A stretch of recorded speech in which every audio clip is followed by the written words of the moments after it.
It was a Sunday evening when Tom pulled into his driveway after a perfect weekend of fishing.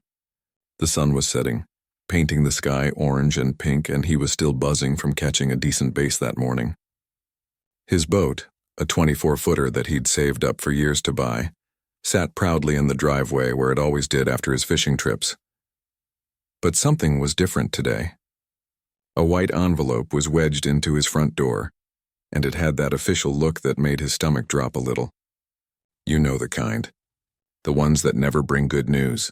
Tom grabbed his cooler from the truck and walked up to the door. He pulled out the envelope and saw the return address, Lakeside Estates Homeowners Association.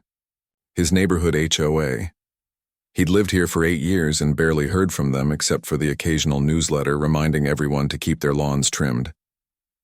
Inside, he dropped his gear and opened the letter.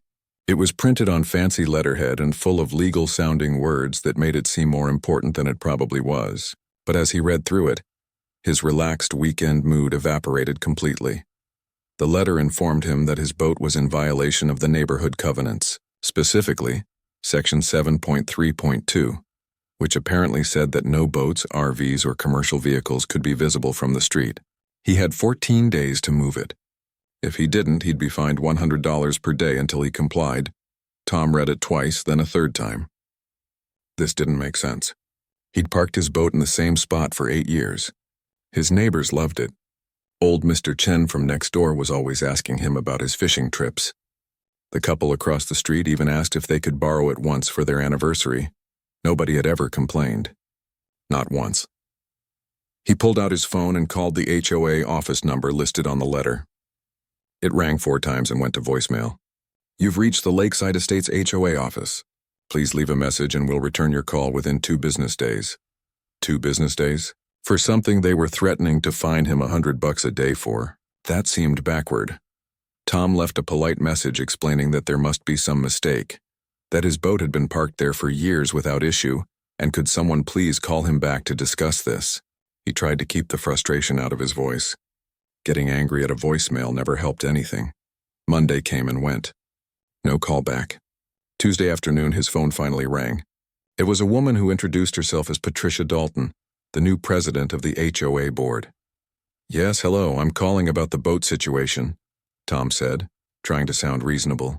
I got your letter, but I think there's been some confusion. I've had that boat parked there for 8 years.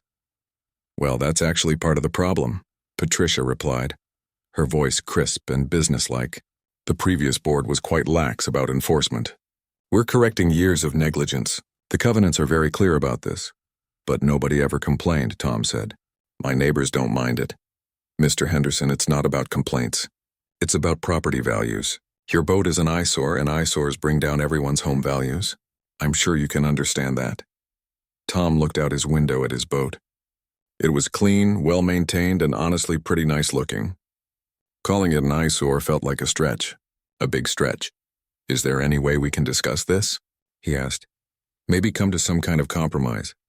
The rules are the rules, Patricia said firmly. We can't make exceptions. If we let you keep your boat visible, then everyone will want exceptions. Before you know it, the whole neighborhood falls apart. I'm sure you understand. You have 12 days left. And with that, she ended the call. Tom stood there holding his phone, feeling like he'd just been lectured by a school principal. He was 52 years old, ran his own business, owned his home outright, and paid his HOA dues on time. And now he was being treated like a kid who forgot his homework. The next day, he drove his boat to a storage facility 30 minutes away. It cost him $200 a month. Every time he wanted to go fishing, he'd have to drive there, hook up the boat, drive to the lake, and then reverse the whole process when he was done. What used to be a simple Sunday morning trip now required half a day of logistics. But it wasn't just the inconvenience that bothered him. It was the principle of the thing. Something about this whole situation felt wrong. Patricia's tone, the sudden enforcement after 8 years, the unwillingness to even discuss it. Over the next week, Tom started paying attention to the neighborhood in a way he never had before. And he started noticing things. The elderly veteran 3 houses down had taken down his flagpole. The family with kids on the corner had moved their basketball hoop from the driveway to the backyard. The young couple who'd just moved in last year had repainted their shutters from a nice forest green, to the same boring beige as everyone else. Small changes. The kind you might not notice unless you were looking for them. Tom decided to do something he'd never done before. He started talking to his neighbors. Really talking to them, and what he discovered made him realize this boat situation was just the beginning of something much bigger. Tom started with Mr. Chen next door. They'd been neighbors for 8 years, but their conversations usually didn't go much deeper than talking about the weather or complaining about the squirrels getting into the bird feeders. This time, Tom knocked on his door with a purpose. "Hey, Mr. Chen, got a minute? I wanted to ask you something about the HOA." The older man's face changed immediately. That friendly smile he usually wore disappeared, replaced by something that looked almost like worry. "You got a letter too?" "Yeah, about my boat."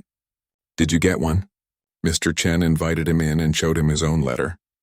The HOA had told him his American flag was too large and violated the size restrictions in the covenants. He had 30 days to replace it with a smaller one or face fines. "I'm a veteran," Mr. Chen said quietly, his voice shaking a little. "I served this country for 22 years. This flag means something to me, but I can't afford the fines. I'm on a fixed income."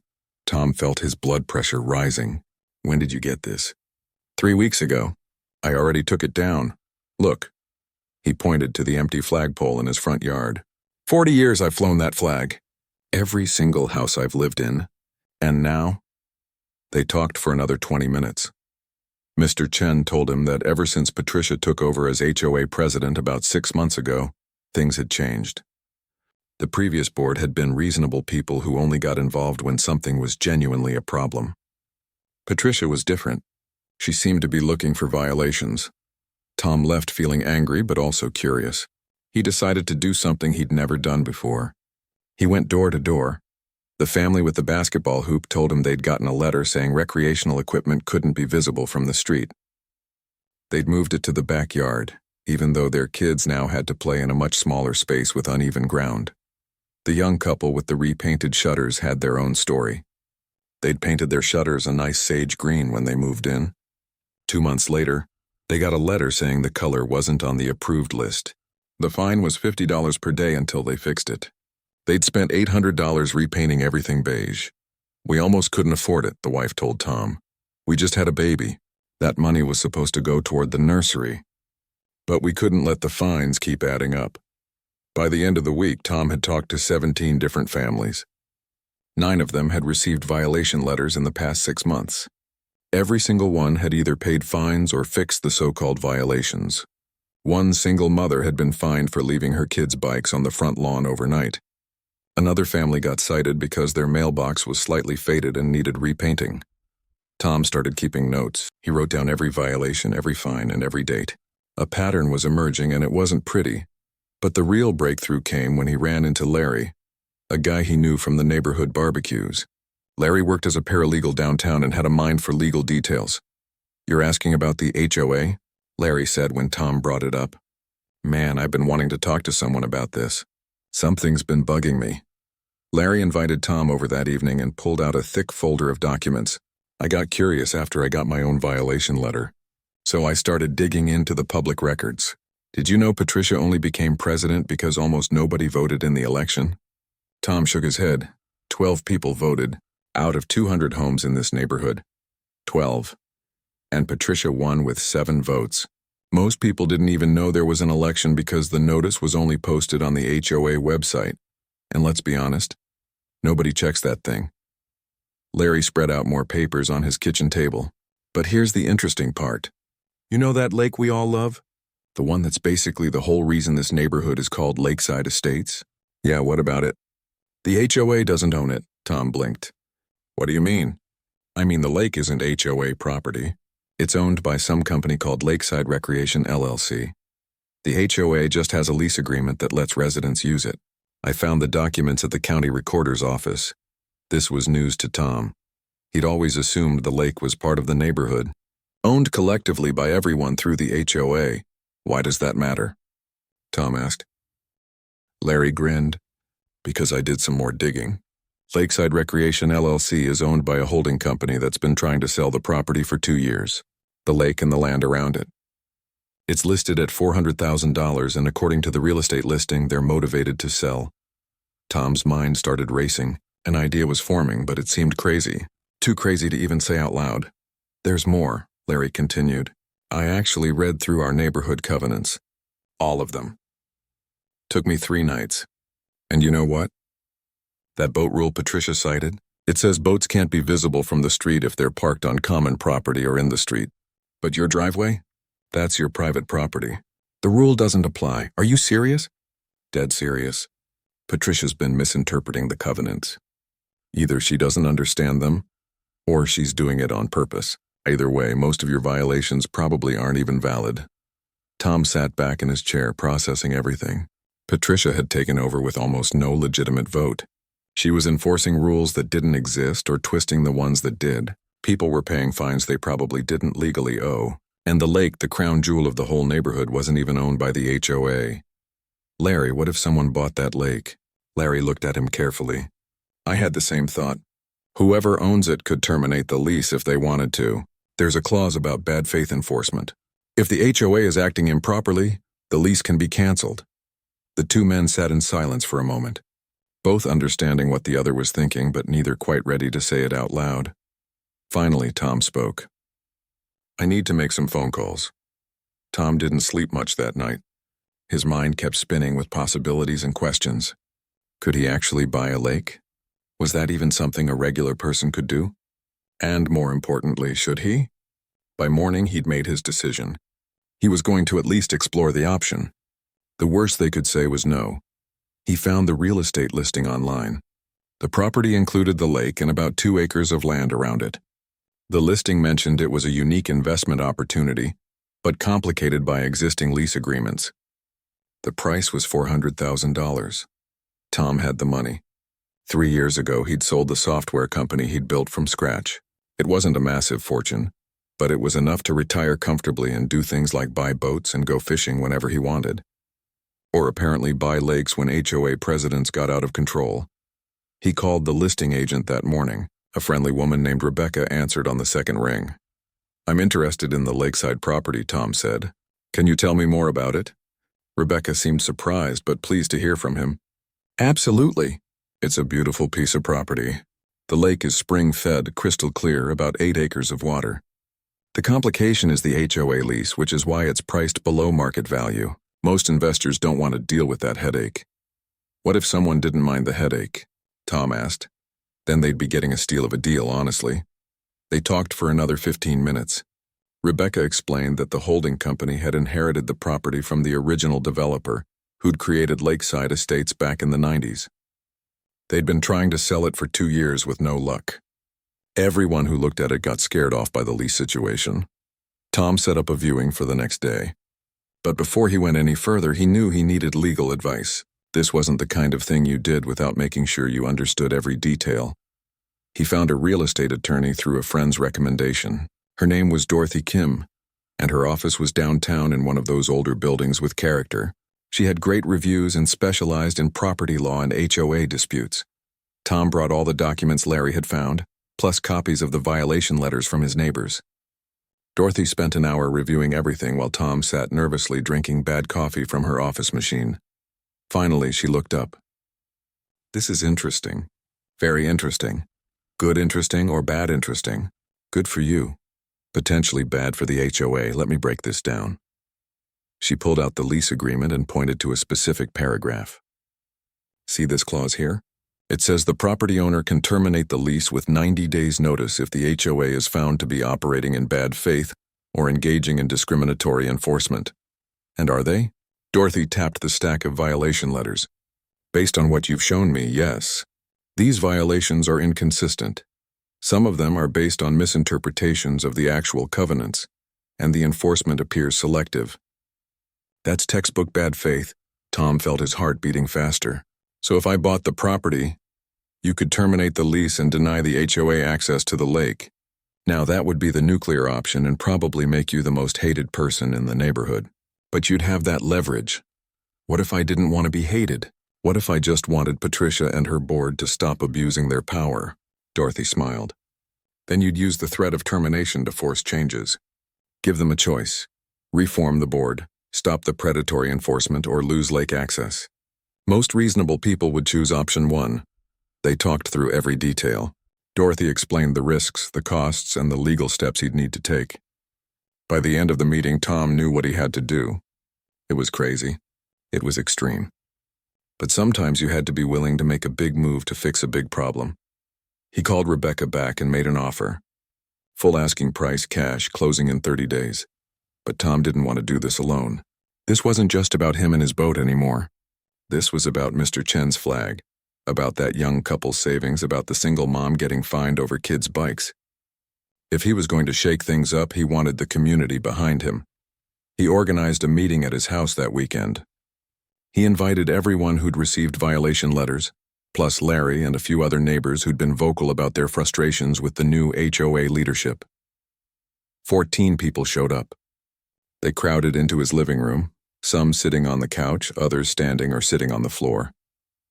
There was nervous energy in the air. Nobody knew why they were there, but they could sense something was about to happen. Tom stood in front of them and took a deep breath. "Thanks for coming. I know this is unusual, but I need to tell you about something I'm planning to do. It's going to sound insane at first, so just hear me out." He explained everything. The discovery that the lake wasn't HOA property, the lease agreement and its termination clause, the fact that the property was for sale, and his plan to buy it. The room went silent. People looked at each other, then back at Tom. Finally, Mr. Chen spoke up. "You're going to buy the lake?" "The whole lake. That's the plan. I made an offer this morning." They accepted. More silence. Then the single mom, Lisa, asked the obvious question. "Why? I mean, that's a lot of money. Why would you do that?" Tom thought about how to answer. "Because I'm tired of bullies. Because what Patricia is doing isn't right. Because I can afford to do something about it and you all can't. And because honestly, I really like this neighborhood. I don't want to move and I don't want to watch good people get pushed around." Larry leaned forward. "So what happens after you buy it?" "We document everything. Every unfair violation, every misinterpreted rule, every excessive fine. We build a case that the HOA is operating in bad faith.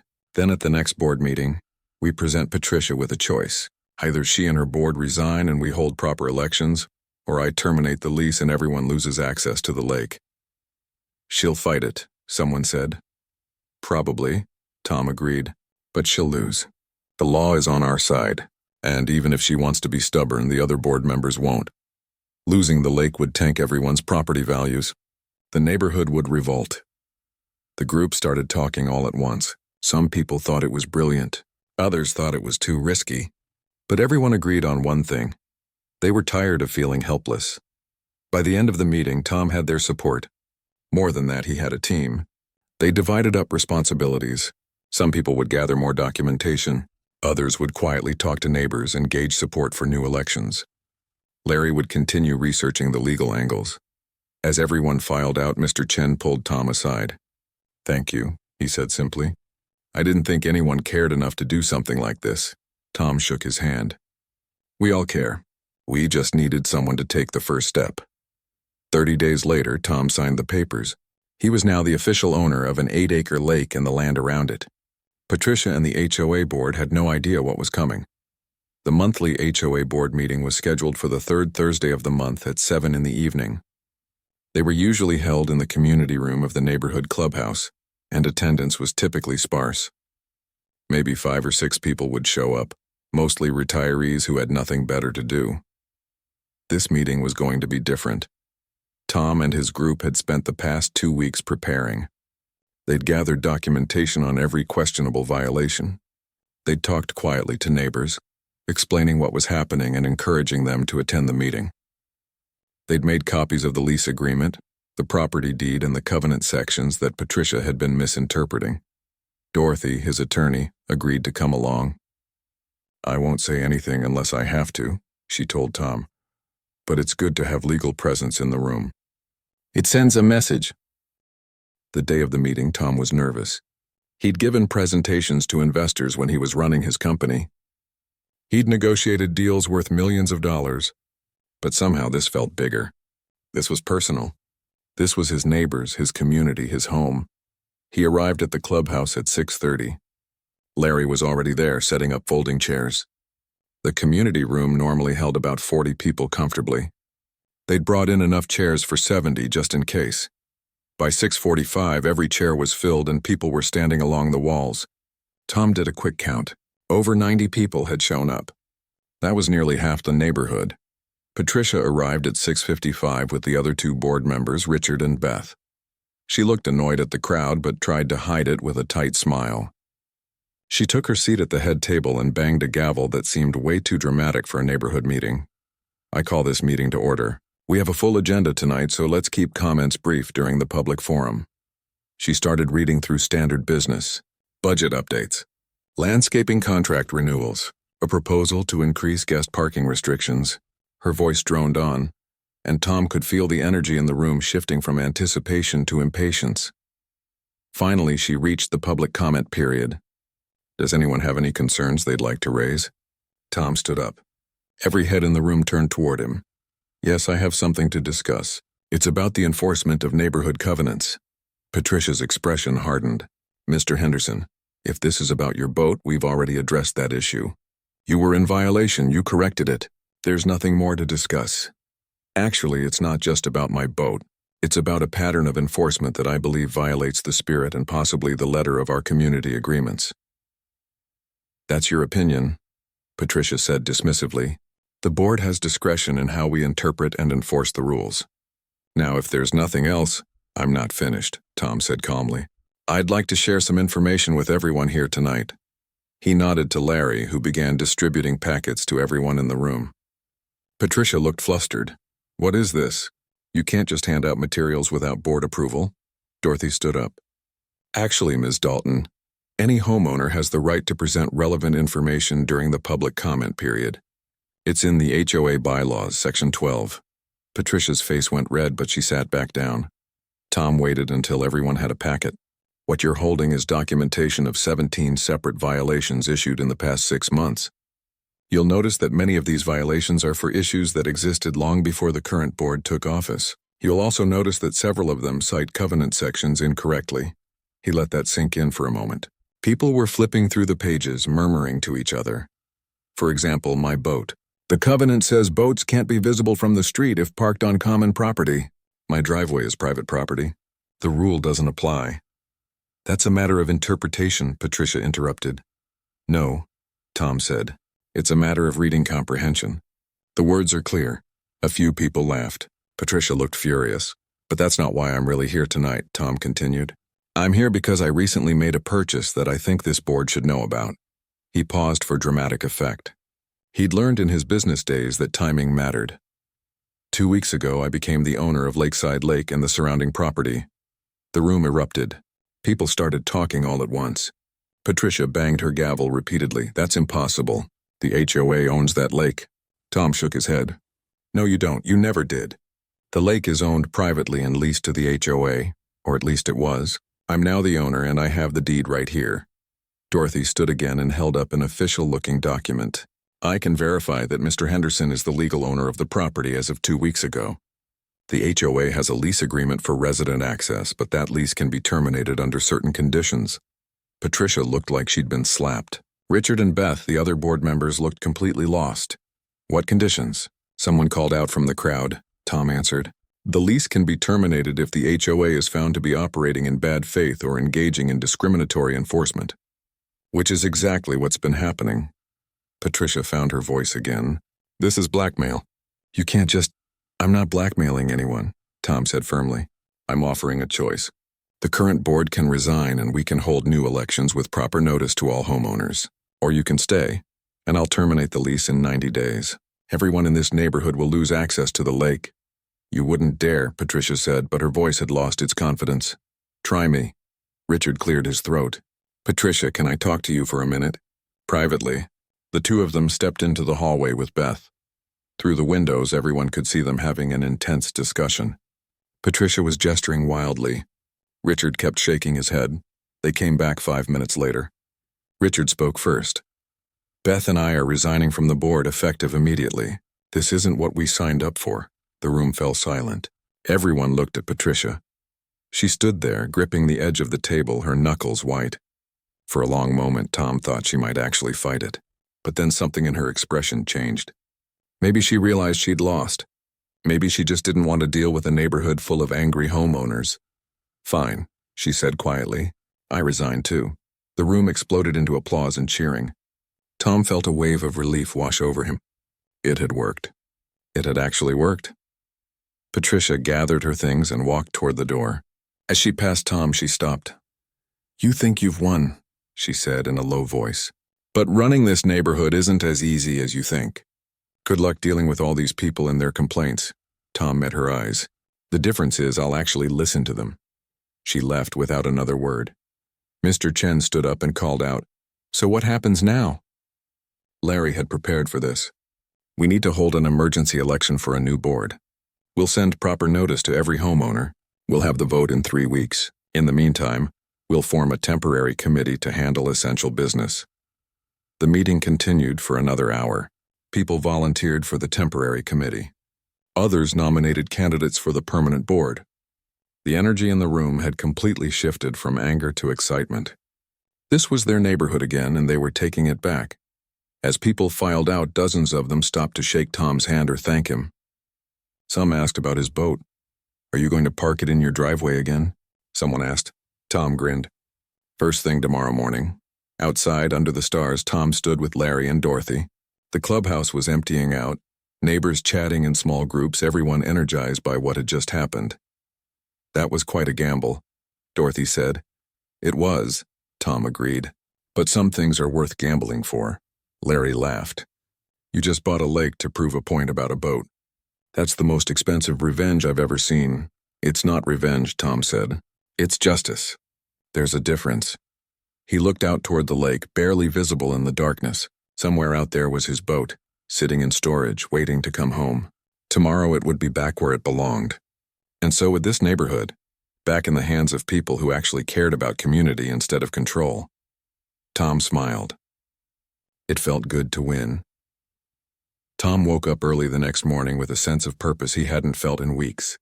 The first thing he did was drive to the storage facility, hook up his boat, and bring it home. As he backed it into his driveway, right where it had always been, he felt something settle in his chest. Relief, maybe, or just the simple satisfaction of things being right again. Mr. Chen was already out getting his newspaper. When he saw the boat, he broke into a wide grin and gave Tom a thumbs up. Within an hour, 3 other neighbors had stopped by to welcome it back. One even brought coffee.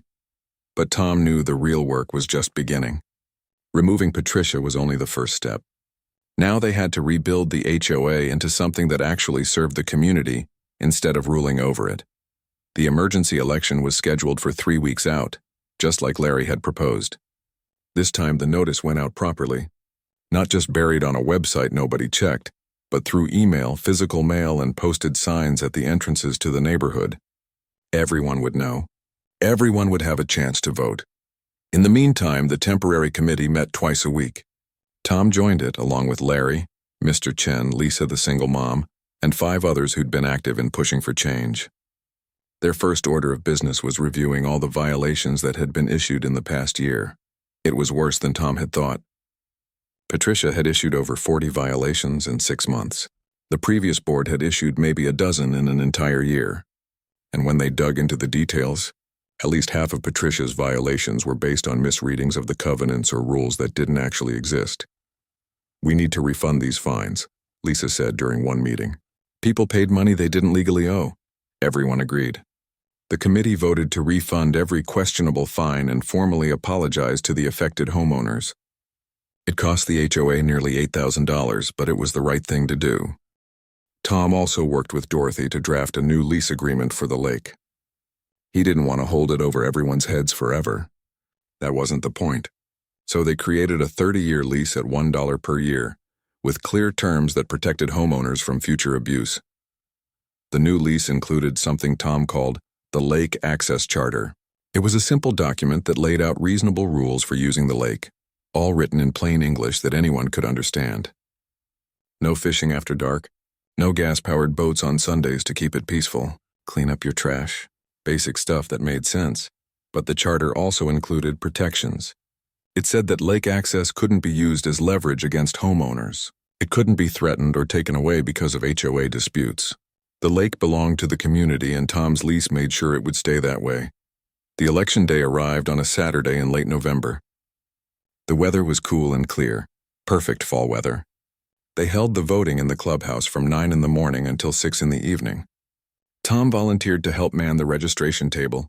The turnout was incredible. Over 160 homeowners showed up to vote. That was more than 80% of the neighborhood.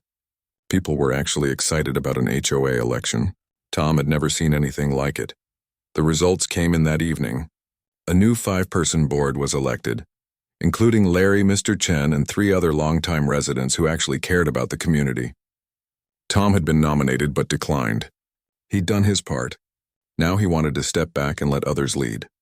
The new board's first meeting was the following week. Tom attended as a regular homeowner, sitting in the audience instead of at the head table. It felt good. Larry, now the board president, opened by reading a statement they'd all prepared together. This board exists to serve the community, not control it. Our job is to maintain common areas, organize neighborhood events, and only intervene when there's a genuine problem affecting everyone. We work for you, not the other way around, people clapped. Some actually had tears in their eyes. It seemed dramatic for an HOA meeting, but Tom understood. For months, people had felt powerless in their own neighborhood. Now they had that power back. The board's second action was to review the entire covenant document and create a plain English guide that explained what the rules actually meant. No more confusion. No more selective interpretation. Just clear, simple guidelines that made sense. Over the next few months, the neighborhood transformed. Not in any dramatic, visible way, but in how it felt. People started talking to each other more. Neighborhood barbecues came back. Kids played in the streets again without parents worrying about violation letters. Mr. Chen put his flag back up. The young couple repainted their shutters the sage green they'd originally wanted. Lisa's kids' bike sat on the front lawn and nobody said a word. Tom went fishing every Sunday morning just like he used to. Sometimes neighbors would ask to join him, and he never said no. The lake became what it was always supposed to be, a place that brought people together instead of a threat hanging over their heads. One Saturday afternoon, about 4 months after the board meeting showdown, Tom was washing his boat in the driveway. A car pulled up and a woman got out. It took him a moment to recognize her. It was Patricia. She looked different. Tired, maybe, or just less angry. "I wanted to apologize," she said without preamble. "I was wrong. About a lot of things." Tom set down his sponge. "Okay, I thought I was helping. I thought strict enforcement would make the neighborhood better, increase property values. I didn't realize I was just making everyone miserable." She paused. "Including myself, honestly. Running an HOA isn't about enforcement," Tom said. "It's about community." "There's a difference," Patricia nodded. "I see that now. Anyway, I'm moving next month. New job in another state. But I wanted to say I'm sorry before I left, especially to you." "I appreciate that," Tom said. And he meant it. Holding grudges never helped anyone. She left after that, and Tom never saw her again. He hoped she'd learned something from the experience. He hoped she'd be different in her next neighborhood. That evening, Tom walked down to the lake. The sun was setting, painting the water gold and orange. A few kids were fishing from the dock. Some teenagers were kayaking. An older couple sat on a bench holding hands and watching the water. This was what a neighborhood should be. Not perfect, not without problems, but filled with people who cared about each other and worked together when things went wrong. Tom's phone buzzed. It was a message from the group chat that had formed during their campaign to change the HOA. Someone had shared a photo of the neighborhood sign at the entrance. Someone else had decorated it with flowers. "Welcome to Lakeside Estates," it read. A real community. Tom smiled and headed home. His boat was in the driveway. His neighbors were happy, and the lake sparkled in the evening light. He'd bought a lake to make a point about a boat, and somehow ended up with something much more valuable. He'd helped build a community worth living in, and that, Tom thought as he walked up his driveway, was worth every penny.